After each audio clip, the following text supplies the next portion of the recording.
Welcome to a complimentary podcast from Association Management Consulting and Evaluation Services. This is one in a series of podcasts presented by AMSYS consultants for those involved or interested in association leadership and management. The topic of this podcast is effective performance reviews. The topic is being presented by AMSYS consultant Ian Anderson. Hello, today's topic is performance evaluation. There are really four main reasons that we manage employee performance. Primarily, we're trying to meet association objectives. We may also be interested in enhancing the communications between supervisors and employees. A third reason would be for human resource activities. And our final reason, which can be very important, is a legal reason for doing this. If we look at the performance management cycle, everything stems down from the organizational goals and strategic plans. That trickles down to your individual performance planning. So connecting those two, it's really important that the performance evaluation discussions and the feedback and adjustment and the documentation, all those things need to happen in an integrated manner so that employees are clear on what your expectations are. If we look at the roles of the various actors, we'll start with the supervisor. Supervisor's role is to communicate the process. They need to set clear expectations. It's important to meet regularly with each employee. Some people suggest 1 or 2 conversations a week at minimum. It's really important to fairly and legally document events. Praise is exceptionally important, provided often. One of the main goals of the supervisor is to correct or redirect behavior when necessary, and certainly we're trying to promote long-term employee growth. The role of the employee, they have a job too.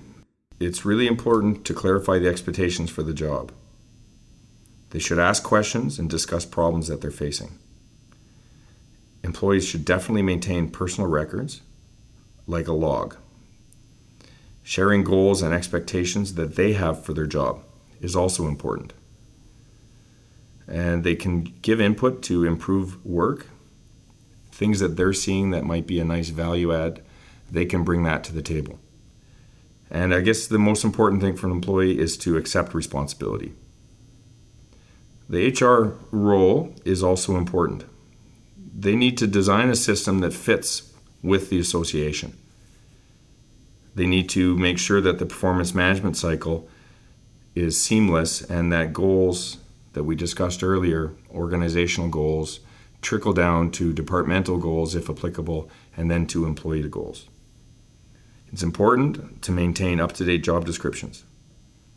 They need to make adjustments to those and policies regarding performance management on an ongoing basis. And then, of course, administering pay increases, bonuses, etc.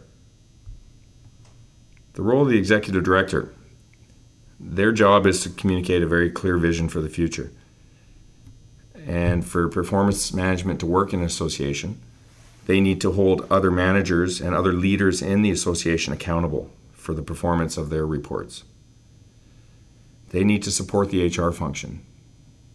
They can be a role model.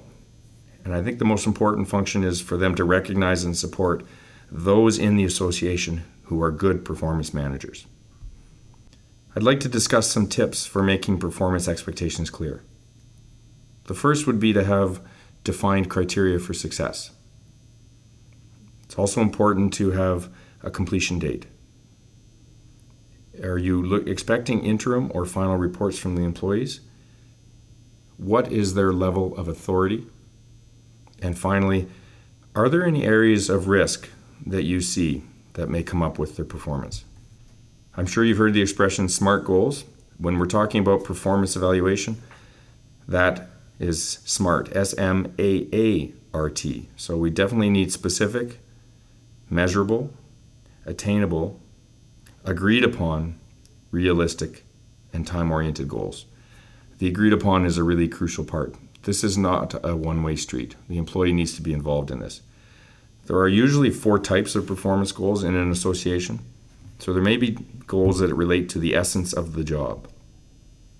There may also be goals related to specific projects that the employees are undertaking. Certainly, employees are going to be interested in ongoing professional development goals. And then it is a performance evaluation system, so definitely we're going to have performance improvement goals. One of the important aspects to do in this process is good documentation. We need to record an employee's work history because there's many times as the manager, you're not there. We need to have documentation to remind the employee and supervisor of previous conversations or agreements that were made. It's important to assist in researching past practices. It's also important for supporting decisions related to their job. But one of the key things about documentation, it helps you as the manager prepare for a performance evaluation, but you have to remember to document the positive. Just some basic best practices around record keeping. If you can keep these records in electronic files, keep one for each employee. The use of calendar and weekly reports through, for example, Microsoft Office can be very powerful. It's important that the employee also keeps a log. You want to be taking notes down about projects or performance challenges, but anything that goes in your log, you should be able to discuss with the employee. There should be nothing in there that they're not aware of. A few questions to ask before addressing a performance issue. Specifically, what behavior is not meeting your standards? What behavior do you want the employee to use more or use less? And finally, how will addressing the issue and changing the behavior improve productivity, safety, confidentiality, or perhaps adherence to policy? So the format we would look at for an effective performance-related discussion: number one, explain the situation. Make sure the candidate is at ease, feels comfortable. Ask the employee for his or her view of the situation. Agree on what needs to be accomplished. Discuss alternatives. Seek agreement with the employee on specific actions to be taken. And set a follow-up date. Show that you're confident in their abilities to make these performance changes. Some of the sources of performance-related data. Many people in the industry call this 360-degree feedback. So customers, co-workers, other supervisors, maybe documentation in their file, commendations or recognition from any of those people, disciplinary records, and as much quantitative data as you can pull together.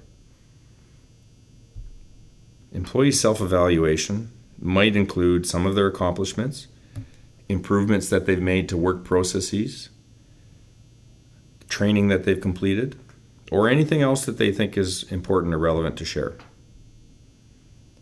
If you're looking at written performance evaluations, what makes them effective is referring them to predetermined standards and goals. In those evaluations, make sure to cite examples of performance. Be really objective and specific. Don't be subjective in general. Write in a conversational tone. This is a developmental process for an employee. So we're looking at positive and constructive comments. And for job-related behaviors, try to use action verbs as much as possible. 3 objectives of that performance evaluation meeting: there should never be any surprises. The employee should talk more than the supervisor, and we should focus on the future, not on the past. Questions to ask before conducting your performance evaluation discussion. Know in advance what you will compliment. What are the areas of improvement? What's the reaction you're expecting from your employee? What factual evidence do you have at your fingertips in case the employee wants to know more details? What help are you willing to offer? More importantly, how are you going to gain their acceptance and buy-in, and what follow-up do you plan on? I'd like to end with top 5 tips for performance evaluation.